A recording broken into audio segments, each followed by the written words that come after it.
दोस्तों, एक सवाल पूछता हूँ आपसे। साल है 1950, दो देश हैं, दोनों की इकोनॉमी तबाह हो चुकी है जंग और कॉलोनियल रूल के कारण। दोनों अभी अभी आज़ाद हुए हैं। दोनों गरीब देश हैं। एक का नाम है इंडिया और दूसरे का नाम है चाइना। अब गैस कीजिए दोनों में से कौन सा आगे है। ट्रिकी क्वेश्चन है क्योंकि जवाब है इंडिया। जी हाँ, 1950 में एक एवरेज इंडियन एक एवरेज चाइनीज से ज़्यादा पैसे कमाता था। लेकिन आज 2026 में चाइना की इकॉनमी इंडिया की इकॉनमी से 5 गुना बड़ी है। जी हाँ, 5 गुना बड़ी। तो सवाल ये है कि चाइना ने ऐसा क्या कर दिया बीच में। ये है चाइना वर्सेस इंडिया की पूरी इकोनॉमिक कहानी। इस वीडियो में आपको पता चलेगा कि कैसे एक डिसीजन किसी एक देश को कैसे सुपर पावर बना सकता है। तो चलिए बिना किसी देरी के वीडियो को शुरू करते हैं। 1947 में इंडिया आज़ाद हुआ, 200 साल के कॉलोनियल रूल के बाद। एक टूटा फूटा देश जहां ज़्यादातर आबादी पढ़ी लिखी नहीं थी। और इसके 2 साल बाद 1949 में चाइना में कम्युनिस्ट रेवोल्यूशन शुरू हुआ। डिकेड्स की सिविल वॉर और जापान के ऑक्यूपेशन के बाद चाइना भी उसी तरह से तबाह था। अब यहाँ पर एक इंटरेस्टिंग पार्ट आता है।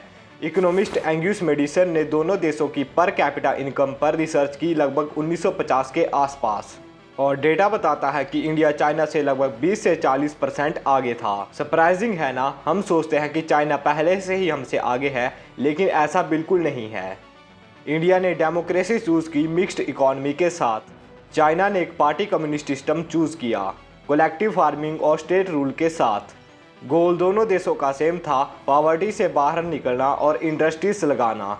लेकिन अगले 30 साल में रास्ते इतने बदल गए कि ये कहना मुश्किल है कि दोनों देश कभी बराबर थे। तो अब बात करते हैं दोनों देशों के आज़ादी के बाद के डाउनफॉल की। इंडिया में क्या हुआ? लाइसेंस राज।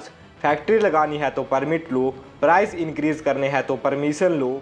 और इसका रिजल्ट ये हुआ कि इंडिया की इकॉनमी इतनी स्लो हो गई कि उस टाइम पर इंडिया की ग्रोथ रेट 3% के आसपास पर ईयर थी।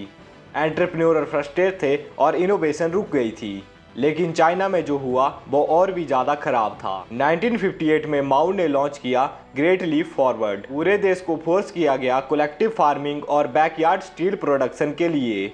और इसका रिजल्ट रहा कि हिस्ट्री का सबसे बड़ा मैनमेड फैमिन। हिस्टोरियन के हिसाब से लगभग 1.5 करोड़ से 4.5 करोड़ लोग मारे गए, और डाटा खुद गवाही देता है। 1961 में चाइना की जीडीपी ग्रोथ -27% थी। फिर आया कल्चरल रेवोल्यूशन 1966 से 1976 तक। एक पूरा डिकेड जहां स्कूल बंद रहे, फैक्ट्रीज बंद रही, पूरी इकॉनमी केओस में थी। तो सोचो, 1976 तक दोनों देश स्ट्रगल कर रहे थे। कोई नहीं सोच सकता था कि इन दोनों देशों में से कोई एक देश आगे चल के दुनिया की दूसरी सबसे बड़ी इकॉनमी बनेगा। लेकिन फिर अगले 2 साल में कुछ ऐसा हुआ जिसने सब कुछ बदल दिया। 1978 में डेंग जियोपिंग पावर में आए चाइना में, और उन्होंने एक लाइन इकोनॉमिक्स हिस्ट्री में फेमस कर दी, बिल्ली काली हो या सफ़ेद, अच्छी बिल्ली वही है जो चूहा पकड़ती है। लेकिन हाँ, इन्होंने ये चाइनीज़ में कहा था। मतलब आइडियोलॉजी को छोड़ो और रिजल्ट पर फोकस करो। उन्होंने स्पेशल इकोनॉमिक्स जोन बनाए, शैनजिन जैसा एक छोटा विलेज जहाँ फॉरेन कंपनीज आ सकती थी, एक्सपोर्ट कर सकती थी बिना भारी रेगुलेशन के। चाइना दुनिया की फैक्ट्री बन रहा था। इंडिया ने ये मूव कब लिया? 13 साल बाद 1991 में, और वो भी मजबूरी में, क्योंकि इंडिया के पास सिर्फ 3 हफ्तों का रिजर्व फॉरेक्स फंड बचा था।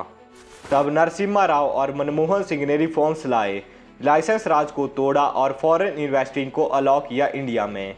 अब यहाँ कंपाउंडिंग की पावर को समझो। चाइना को यहाँ 13 साल का हेड स्टार्ट मिला। चाइना ने मैन्युफैक्चरिंग पर फोकस किया। लेबर इनिशिएटिव एक्सपोर्ट्स की मदद से चाइना के कई सारे लोगों को पॉवर्टी से फैक्ट्री जॉब में डाला गया। इंडिया ने सर्विसेज पर फोकस किया। आईटी, सॉफ्टवेयर, बीपीओ ये पावरफुल है, लेकिन उतनी जॉब क्रिएट नहीं कर सकते जितनी मैन्युफैक्चरिंग कर सकती है। तो आज गैप कितना बड़ा है? चाइना की इकॉनमी है लगभग 20.8 ट्रिलियन यूएस डॉलर, इंडिया की है 4.18 trillion dollar. Per capita income में भी सेम स्टोरी है। एवरेज चाइनीज एवरेज इंडियन से 5 गुना ज़्यादा कमाता है। ये सिर्फ नंबर नहीं है, इसका मतलब है better infrastructure, better factories job, ज़्यादा ग्लोबल इन्फ्लुएंस। ये फियर की बात नहीं होनी चाहिए, बल्कि ये बेकअप कॉल होनी चाहिए इंडिया के लिए। तो इंडिया चाइना से क्या सीख सकता है? पहला है मैन्युफैक्चरिंग पर ध्यान देना। सिर्फ सर्विसेज पर डिपेंड रहने से काम नहीं चलेगा। दूसरा है इंडिया के इंफ्रास्ट्रक्चर को सुधारना।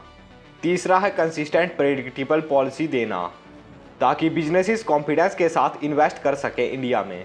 लेकिन एक ट्विस्ट है जो ज़्यादा लोग डिस्कस नहीं कर रहे। चाइना का मॉडल परफेक्ट नहीं है। 2026 में चाइना स्ट्रगल कर रहा है। Real estate crisis, debt burden और एक डेमोग्राफिक क्राइसिस जो उनकी वन चाइल्ड पॉलिसीज ने डेवलप किया। चाइना की पॉपुलेशन 2022 के बाद श्रिंक हो रही है। 1960 के फैमिन के बाद ये पहली बार हो रहा है चाइना में। चाइना की मीडियन एज 40 साल से ऊपर हो चुकी है।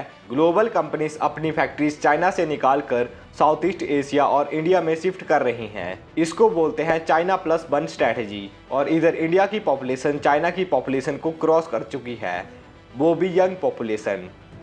ये विंडो हमेशा के लिए खुली नहीं रहेगी। तो एक देश जो कभी इंडिया से पीछे था वो आज 5 गुना आगे है। लेकिन हिस्ट्री ये भी कहती है कि इकोनॉमिक लीडरशिप परमानेंट नहीं होती।